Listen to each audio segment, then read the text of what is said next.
नमो नमः प्रवाचिका अहंतया जोशी अत्र समेषां स्वागतम्। एषा कथा परमहंसयोगानन्दपुस्तकात् उद्धृता अस्ति।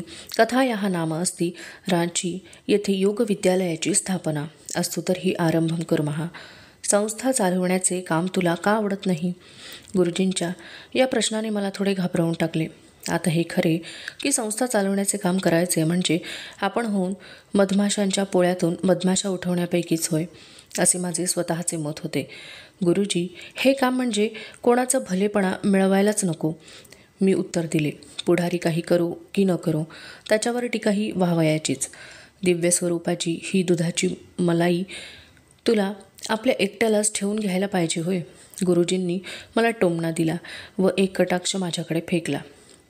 जर उदार मनस्क गुरूंच्या परंपरेने आपले स्वतःचे ज्ञान दुसऱ्यांना देण्याचे खुशीने ठरवले नसते, तर योग साधनेच्या द्वारे तुला काय किंवा दुसऱ्या कोणाला काय आत्मसाक्षात्कार करून घेता आला असता काय? ते पुढे म्हणाले, परमेश्वर म्हणजे मध आहे, संस्था म्हणजे मधाची पोळी आहेत। दोन्हीही गोष्टींची जरुरी आहे, अर्थात आत्मतत्वाखेरीज नुसत्या बाह्य आकाराला काही किंमत नाही। पण आध्यात्मिक अमृताने पुरेपूर भरलेली अशी मधाची पोळी तू का उभारत नाहीस?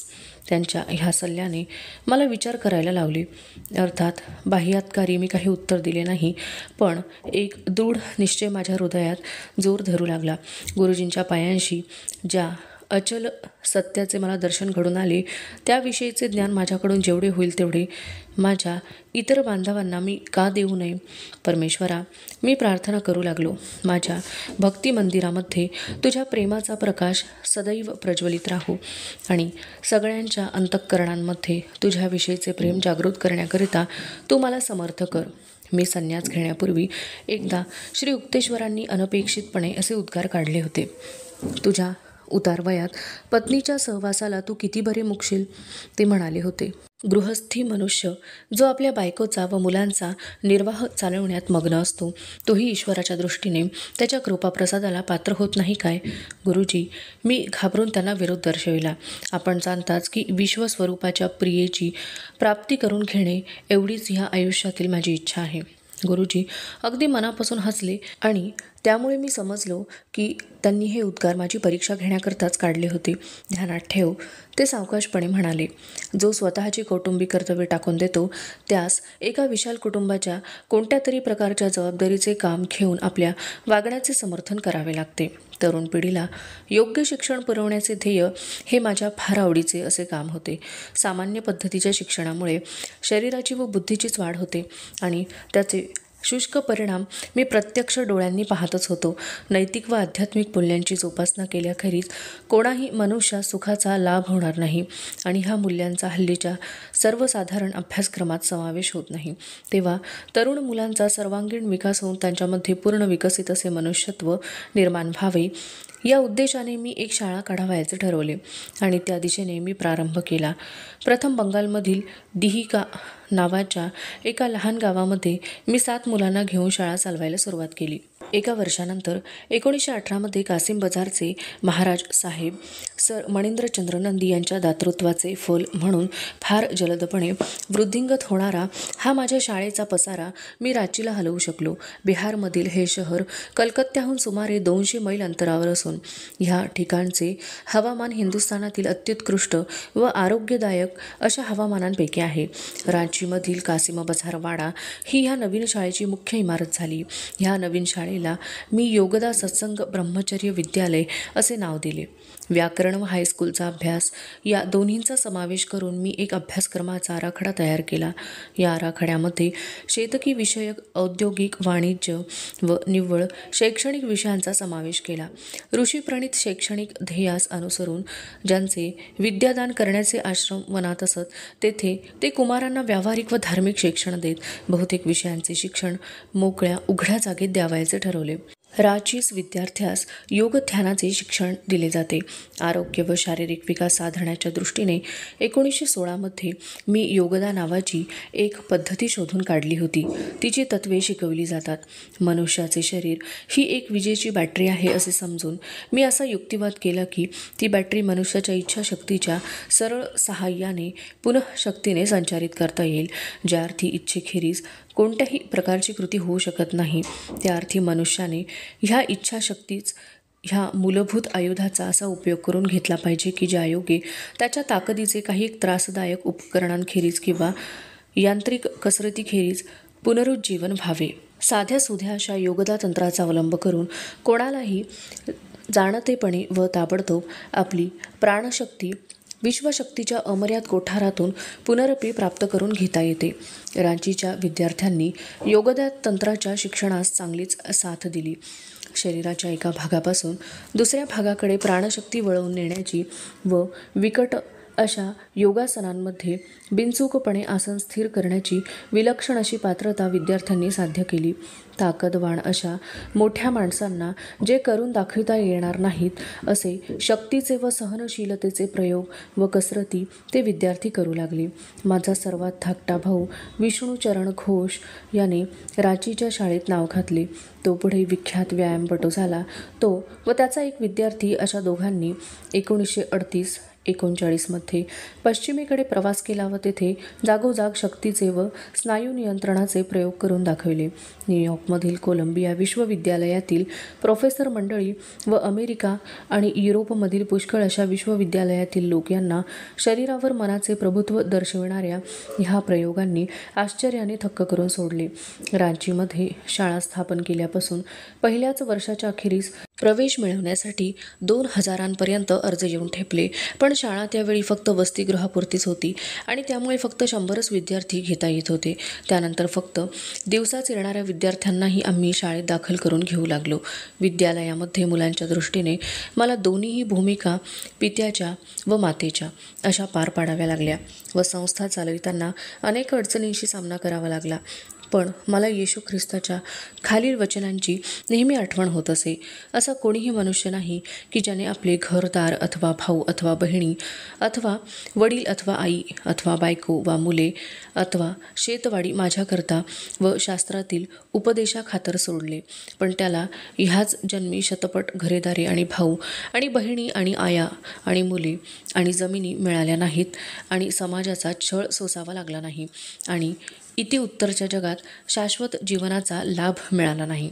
श्री युक्तेश्वरांनी ह्या सुक्तिवचनाचा असा अर्थ लावला, जो साधक लग्न व संसार रूढ पद्धतीने करण्याचे सोडून देतो व त्यापेक्षाही अधिक अशा जबाबदाऱ्या व्यापक अशा समाजाच्या ह्या जन्मीची शतपट घरे दारे भाऊ पत्करण्याकरता कार्य करतो, त्याला दुनियेक करवी छळ सहन करावा लागतो. कारण दुनिया त्याच्याबद्दल चुकीचा समज करून घेते व तिला त्याच्या कार्याचे महत्त्व समजत नाही.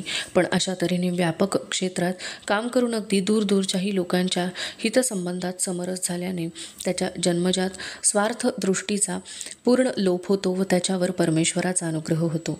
एके दिवशी माझे वडील रांचीला आले. ते पितृत्वाचे आशीर्वाद द्यावयास आले होते. बंगाल नागपूर रेल्वेमध्ये त्यांनी मला अधिकाराची नोकरी आणली होती व ती नाकारून मी त्यांना दुखवले होते. त्यामुळे ह्या आशीर्वादाचे प्रदान बरेच दिवस लांबले होते. मुला, ते म्हणाले, आयुष्याचे ध्येय म्हणून जो मार्ग तू पसंत केला आहेस त्याच्या विरुद्ध आता मी नाही. तुला ह्या सुखी उत्सुक बाळगोपाळांमध्ये पाहून मला फार आनंद होतो. तुझे स्थान ह्यांच्यामध्येच आहे. रेल्वे टाईमटेबलांच्या त्या निर्जीव आकड्यात नाही. माझ्या मागे मागे फिरत असलेल्या 1 डझन लहान मुलांच्या घोळक्यामध्ये त्यांनी बोट दाखवले व डोळे मिचकावीत म्हणाले, मला फक्त 8 मुले झाली, पण तुझ्या अवस्थेबद्दल मला कल्पना आहे. 70 बिघे सुपीक जमीन आमच्या ताब्यात आली होती. तेव्हा विद्यार्थी, शिक्षक व मी असे आम्ही बागकाम व इतर मोकळ्या हवेतील कामात दररोज तासनतास वेळ घालवीत असू. आम्ही बरीच पाळीव जनावरे ठेवली होती. त्यात एक छोटेसे हरिण होते. ते मुलांना फार आवडायचे. त्याचा त्यांना फार लळा लागला होता. मला सुद्धा ते हरिण फार आवडायचे, इतके की त्याला माझ्या खोलीत झोपू देत असे आणि पहाटेच्या वेळी ते लहानसे पाडस उड्या मारीत माझ्या बिछाण्याजवळ यायचे व माझ्याकडून कुरवाळून घ्यायचे.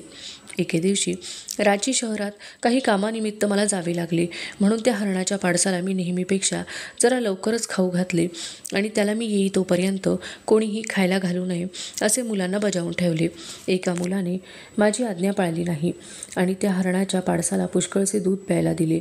संध्याकाळी जेव्हा मी परत आलो तेव्हा माझ्या कानी वाईट बातमी आली. जास्त खाऊ घातल्याने हरिण जवळजवळ मरायला टेकले आहे. माझ्या डोळ्यात अश्रू आले. मी त्या मरणोन्मुख झालेल्या पाडसाला पाडसाला मांडीवर घेतले व परमेश्वराची त्याचा जीव वाचवण्याकरता कळवळून प्रार्थना केली. काही तासांनी त्या पाडसाने आपले डोळे उघडले व ते उठून उभे राहिले आणि अशक्तपणाने हळूहळू चालू लागले. साऱ्या शाळेत आनंदाच्या आरोळ्या उठल्या. पण त्या रात्री मला असा एक गहन धडा मिळाला की तो मी कधीही विसरणार नाही. मी त्या पाडसाजवळ रात्री 2 वाजेपर्यंत बसलो होतो. नंतर मला झोप लागली. ते हरीण माझ्या स्वप्नात आले आणि माझ्याशी बोलू लागले. तुम्ही मला रोखून धरीत आहात. मेहरबानी करून मला जाऊ द्या, मला जाऊ द्या. बरे, मी स्वप्नातच उत्तर दिले. मी ताबडतोब उठलो आणि मोठ्याने ओरडलो, मुलांनो पहा, हरीण मरत आहे. मुले माझ्याकडे धावतच आली. मी खोलीच्या ज्या कोपऱ्यात ते पाडस ठेवले होते तिकडे मी धावतच गेलो. त्याने उठण्याचा एक शेवटचा प्रयत्न करून पाहिला. माझ्याकडे येण्याकरता ते थोडे धडपडले, नंतर माझ्या पायांशी मरून पडले. जनावरांचे प्रारब्ध ठरविणारा आणि त्या प्रारब्धाचे नियमन करणारा जो कर्मांचा कायदा आहे त्या कायद्याप्रमाणे या हरणाचे जीवन पुरे झाले होते आणि हरणाहून उच्च योनीकडे जावयास त्याची तयारी झाली होती. पण त्याच्याबद्दलच्या माझ्या तीव्र आसक्तीमुळे ही जी स्वार्थ हेतुक होती हे मला पुढे कळून आले आणि माझ्या कळकळीच्या प्रार्थनेने मी त्याला हरणाच्याच योनीमध्ये डांबून ठेवू पाहत होतो आणि त्या योनीतून, त्या शरीराच्या मर्यादेतून त्या हरणाचा आत्मा सुटून जाण्यासाठी धडपडत होता. त्यामुळे त्या हरणाच्या आत्म्याने मला स्वप्नात भेटून विनंती केली की माझी प्रेमळ परवानगी मिळाल्याखेरीज तो आत्मा त्या कुडीतून बाहेर पडू इच्छित नव्हता. ते हरीण मरून पडले. माझा शोक निमाला. परमेश्वर असे इच्छितो की त्याच्या लेकरांनी प्रत्येक वस्तूला त्याचेच अंश समजून प्रेम करावे आणि मृत्यू म्हणजे सगळ्या गोष्टींचा शेवट आहे असे चुकीचे व भ्रममूलक समजून घ्यावयास नको असते. ही गोष्ट मला आता नव्यानेच कळली. अज्ञानी माणूस दुर्लंघनीय अशी मृत्यूची भिंत पाहतो, जो मृत्यू त्याच्या प्रिय मित्रांना जणू कायमचे दूर नेऊन लपवून ठेवतो. पण जो मनुष्य ज्ञानी आहे, अनासक्त आहे, जो इतर सर्वांवर ते सारे परमेश्वराचे अंश आहेत असे समजून त्यांच्यावर प्रीती करतो, त्याला समजून चुकते की मरणाचे वेळी ती प्रिय व्यक्ती फक्त त्या परमात्म्याच्या ठिकाणी थोडासा क्षणिक आनंद मिळवण्याकरता परतली आहे. लहान व साध्या सुरुवातीपासून रांचीची शाळा एक मोठी अशी संस्था झाली. ती संस्था आता बंगाल व बिहारमध्ये सुप्रसिद्ध आहे. ऋषींप्रणीत शैक्षणिक ध्येयानुसार शिक्षण पद्धतीचा पुरस्कार केल्यामुळे ज्या सज्जनांना संतोष झाला अशा कित्येकांनी शाळेला देणग्या दिल्या व त्या देणग्यातूनच शाळेचे पुष्कळसे कार्यक्रम चालू केलेले आहेत. तसेच मिदनापूर व लखनपूर येथेही शाळेच्या शाखा स्थापन झालेल्या आहेत. आसपासच्या गोरगरीब लोकांच्या सोयीसाठी रांचीचे मुख्य कार्यालय एक दवाखाना चालवित असते आणि औषध व वैद्यकीय सेवा विनामूल्य दिल्या जाते. खेळांच्या चढाओढीमध्ये सुद्धा विद्यालयाने चांगली प्रगती केली आहे व शैक्षणिक क्षेत्रात सुद्धा रांचीचे पदवीधर पुढे विश्वविद्यालयामध्ये चांगले चमकलेले आहेत. गेल्या 30 वर्षांमध्ये रांचीच्या विद्यालयाला पश्चिमेकडील व पूर्वेकडील पुष्कळशा सुप्रसिद्ध आणि विख्यात स्त्री पुरुषांनी भेट देऊन शाळेविषयी आदर दर्शविलेला आहे. वाराणसीचे द्विदेही संत स्वामी प्रवणानंद 1918 मध्ये रांचीला काही थोडे दिवस राहण्याकरता आले होते. ज्यावेळी त्या महात्म्याने झाडाखाली भरलेल्या वर्गांचे सुंदर दृश्य पाहिले आणि संध्याकाळच्या वेळी किशोरावस्थेतील मुले ज्यावेळी तासनतास निश्चल अशी ध्यानामध्ये बसलेली पाहिली तेव्हा त्यांचे हृदय आनंदाने उचंबळून निघाले. मला फार आनंद होत आहे की बालकांकरता योग्य तऱ्हेचे शिक्षण देण्याचे लाहिरी महाशयांचे ध्येय या शाळेने मूर्त स्वरूपात आणलेले आहे. माझ्या गुरूंचे आशीर्वाद या संस्थेला मिळत ते म्हणाले. माझ्या शेजारी एक लहान मुलगा बसला होता. त्याने धाडस करून त्या महायोग्याला एक प्रश्न विचारला. महाराज, तो म्हणाला, मी साधू होणार आहे काय? माझे आयुष्य फक्त परमेश्वराकरताच आहे काय? जरी स्वामी प्रवणानंदांनी किंचितसे स्मित केले तरी त्यांचे डोळे त्याचे भविष्य न्याहाळीत होते. त्यांनी उत्तर दिले, मुला, तू जेव्हा मोठा होशील तेव्हा एक सुंदरशी वधू तुझी प्रतीक्षा करीत असेल. ह्या मुलाने संन्यासी होण्याचे स्वप्न कित्येक वर्षे मनात रंगवलेले होते, पण शेवटी त्याने लग्न केले. स्वामी प्रवणानंदांनी रांचीला भेट दिल्यानंतर काही दिवसांनी मी वडिलांच्या बरोबर कलकत्त्याला ज्या घरी ते उतरले होते तेथे त्यांना भेटावयास गेलो. प्रवणानंदांनी कित्येक वर्षांपूर्वी भविष्य केले होते की तू आपल्या वडिलांबरोबर असाच मला पुढे भेटावयाला येशील. त्याची आठवण झाली. जेव्हा वडील स्वामी महाराजांच्या खोलीमध्ये शिरले तेव्हा ते महायोगी आपल्या आसनावरून उठले व त्यांनी माझ्या वडिलांना प्रेमपूर्वक व आदरपूर्वक आलिंगन दिले. प्रवणानंद म्हणाले, भगवती, तू काय चालवले आहेस? तुझा मुलगा परमेश्वराकडे दौडत चालला आहे, हे तुला दिसत नाही काय? माझ्या वडिलांच्या समोर माझी स्तुती केलेली ऐकून मला लाजल्यासारखे झाले. स्वामी महाराज पुढे म्हणाले, आपले पूज्य गुरु वारंवार म्हणत, ते ध्यानात आण, बनत बनत बन जाय. तर क्रियायोग अखंडितपणे आचरित जा व दिव्य दालनापर्यंत त्वरेने जाऊन पोहोच. ज्यावेळी वाराणसीला त्यांची माझी पहिली आश्चर्यकारक अशी भेट झाली होती, त्यावेळी त्यांची शरीरयष्टी सशक्त व चांगली होती आणि आता जरी ते अगदी ताठ बसत तरीसुद्धा त्यांच्या चेहऱ्यावर वार्धक्याची छटा आली होती. स्वामीजी, मी विचारले. त्यांच्या डोळ्यांवर मी दृष्टी लावली. मला सांगा, आपल्याला आता उतारवय जाणवत नाही काय? शरीर दुबळे होत आहे, तर आपल्या परमेश्वर दर्शनामध्ये काही उणेपणा आपणास भासतो काय? त्यांनी एखाद्या देवदूतासारखे स्मित केले. माझा प्रिय परमेश्वर पूर्वी कधीही नव्हता इतका माझ्या आता सान्निध्यात आहे. त्यांच्या ह्या संपूर्ण आत्मविश्वासाने माझे मन व माझा आत्मा भारावून टाकला. ते पुढे सांगू लागले, अजूनसुद्धा मला ती दोन्ही पेन्शने मिळत आहेत, एक भगवतीचे व एक वरचे. थोडा वेळ त्यांनी आपले बोट आकाशाकडे केले व लगोलग त्यांची समाधी लागली. त्यांच्या मुद्रेवर एक दिव्य तेज चमकू लागले. माझ्या प्रश्नाला किती समर्पक उत्तर! प्रवणानंदांच्या खोलीमध्ये मला पुष्कळशी रोपटी व बियांच्या पुड्या आढळल्या. तेव्हा मी त्यांना त्याचे प्रयोजन विचारले. ते म्हणाले, मी वाराणसी आता कायमची सोडली आहे आणि मी हिमालयाकडे जाण्याच्या मार्गावर आहे. तेथे मी आपल्या शिष्यांकरिता आश्रम उघडणार आहे. ही जी बियाणे मी बरोबर घेतली आहेत, त्यांच्यापासून पालक व इतर भाजीपाला तयार करणार आहे. माझे प्रिय शिष्य तेथे अगदी साधेपणाने राहतील. आपला सारा वेळ परमेश्वर चिंतनाच्या आनंदात घालवतील. दुसऱ्या कशाचीही तेथे जरुरी नाही. वडिलांनी आपल्या गुरुबंधूला विचारले, तुम्ही कलकत्त्याला केव्हा परतणार आहात? त्या संताने जबाब दिला, आता पुनः कधी नाही. लाहिरी महाशयांनी मला सांगितले होते की याच वर्षी मी माझे आवडते वाराणसी शहर कायमचे सोडून हिमालयाकडे जाणार आणि तिकडेच मी हा देह त्याग करणार म्हणून. हे त्यांचे शब्द ऐकून माझे डोळे पाण्याने भरून आले. पण स्वामी महाराज शांतपणे स्मित करीत होते.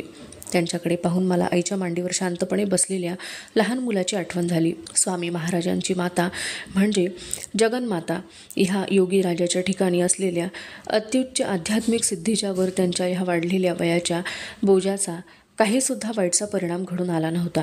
इच्छेप्रमाणे ते आपले शरीर पुनरुज्जीवित करू शकतात. वृद्ध होत जाण्याची जी नैसर्गिक क्रिया ती मंद करावी असे त्यांना बिलकुल वाटत नव्हते. उलट आपले संचित कर्म ह्याच देही फेडले जावे याचेच त्यांना अगत्य होते. सध्याच्या शरीराकडून कर्मांची फेड करून टाकणे हेच त्यांना योग्य वाटत होते, कारण ह्या शरीराचा भरपूर उपयोग न केल्यास उरलेल्या कर्मांचे अवशेष फेडण्याकरता त्यांना आणखी एक नवीन जन्म घ्यावा लागला असता.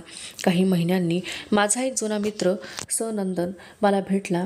तो प्रवणानंदांच्या अगदी निकटवर्ती शिष्यांपैकी एक होता. तो हुंदके देत देत मला सांगू लागला, माझे परमपूज्य गुरु इहलोक सोडून गेले. त्यांनी ऋषिकेशजवळ एक आश्रम स्थापन केला होता व तेथे ते आम्हाला प्रेमळपणे शिकवीत. जेव्हा आम्ही ह्या मार्गावर स्थिर झालो व त्यांच्या सहवासात द्रुतगतीने आध्यात्मिक प्रगती करू लागलो, तेव्हा त्यांनी ऋषिकेशच्या एका मोठ्या जनसमाजाला अन्नदान देण्याचे ठरवले. मी त्यांना विचारले की एवढ्या मोठ्या समूहाची काय जरुरी आहे? ते म्हणाले, हा माझा शेवटला उत्सव समारंभ आहे. त्यांच्या ह्या शब्दांचा पूर्ण गर्भितार्थ मला त्यावेळी समजला नाही. प्रवणानंदांनी फार मोठ्या प्रमाणावर स्वयंपाक करण्याच्या कामी मदत केली. आम्ही साधारण 2000 लोकांना अन्नदान केले. जेवणावळ झाल्यानंतर ते एका उंच व्यासपीठावर बसले आणि त्यांनी परमात्म्यावर एक स्फूर्तिदायक प्रवचन दिले. शेवटी हजारो लोक पाहत असता ते माझ्याकडे वळून एका मोठ्या विलक्षण जोराच्या आवाजाने म्हणाले. त्यावेळी मी व्यासपीठावर त्यांच्या शेजारी बसलो होतो. सनंदन, तयार हो, मी या देहाच्या कुडीला लाथ मारतो पहा. थोडा वेळ निस्तब्ध शांतता पसरली. मी जोराने ओरडलो, गुरुजी, कृपा करून तसे करू नका, कृपा करून तसे करू नका. जमाव शांत राहिला. माझ्या शब्दांचा अर्थ त्यांना कळेना. प्रवणानंदजींनी माझ्याकडे पाहून स्मित केले, पण त्यांची दृष्टी अगोदरच अनंतत्वाकडे लागली होती. ते म्हणाले, तू स्वार्थी होऊ नकोस आणि माझ्याकरता शोकही करू नकोस. मी आजवर तुम्हा सर्वांची आनंदाने सेवा केली. आता आनंदात राहा आणि मला परमेश्वराकडे जाण्याकरता निरोप द्या. मी आता प्रिय अशा माझ्या परमात्म्याच्या भेटीला जात आहे. आणि मग हलक्या आवाजात प्रवणानंदजी म्हणाले, मी आता लवकरच नवीन जन्म घेणार आहे. दिव्यानंदाचा अल्पकाळ उपभोग घेतल्यानंतर मी परत भूलोकावर येईन आणि बाबाजींच्या भेटीस जाईन. केव्हा आणि कोठे माझा आत्मा एका नव्या शरीरात प्रवेश करील ते तुला लवकरच कळेल. त्यांनी पुन्हा हाक मारली, सनंदन, हे पहा, मी क्रियायोगाची दुसरी क्रिया करून हे शरीर टाकून देतो. नंतर त्यांनी आमच्यासमोर जमलेला मानवसागर आपल्या डोळ्यांनी पाहिला व थोडक्यात सर्वांना आशीर्वाद दिले. नंतर त्यांनी आपली दृष्टी आपल्या तृतीय आध्यात्मिक नेत्राकडे वळवली आणि ते निश्चेष्ट पडले. समोर जमलेल्या मानवसागराला बुचकळ्यात पडल्यासारखे झाले. त्यांना असे वाटले की योगीराज समाधी अवस्थेतच आहेत, पण त्यांनी हाडामांसाचा शरीराचा केव्हाच त्याग केला होता आणि आपला आत्मा अपार अशा विश्वरूपात विलीन केला होता. शिष्यांनी त्यांच्या पद्मासनस्थ अशा शरीराला स्पर्श केला, पण त्यामध्ये आता जिवंतपणाची अशी काही धुगधुगी राहिली नव्हती. त्यांचे शरीर ताठ व कडक झाले होते. त्या शरीरात वास करणारा भाडेकरू तेथून निघून अमरत्वाच्या पैलतीरी पोहोचला. सनंदनाने जशी आपली हकीकत संपवली तसा माझ्या मनात विचार आला, 2 देह धारण करणाऱ्या या महात्म्याचे जीवन व मरण दोन्ही तितकेच नाट्यपूर्ण होते. प्रवणानंदांनी आता पुढे नवीन जन्म कोठे घेतला आहे हे मी त्याला विचारले. ती हकीकत म्हणजे एक पवित्र विश्वस्त रहस्य आहे असे मी समजतो. सनंदनाने उत्तर दिले, मला ते कोणालाही सांगता येत नाही. तुम्ही दुसरा कोणता तरी मार्ग पाहावा. काही वर्षांनी मला स्वामी केशवानंदांकडून कळले की प्रवणानंदांनी नवीन जन्म घेतल्यानंतर थोड्याच वर्षांनी ते हिमालय बद्रीनारायणाला गेले व तेथे महापुरुष बाबाजी यांच्या भोवती जो संतांचा मेळावा होतो त्यात ते सामील झाले. अधुना एषा कथा समाप्तिं गता. अस्तु तर्हि पुनर्मिलामः. तावन् मंगलं भूयात्. नमो नमः. धन्यवादः.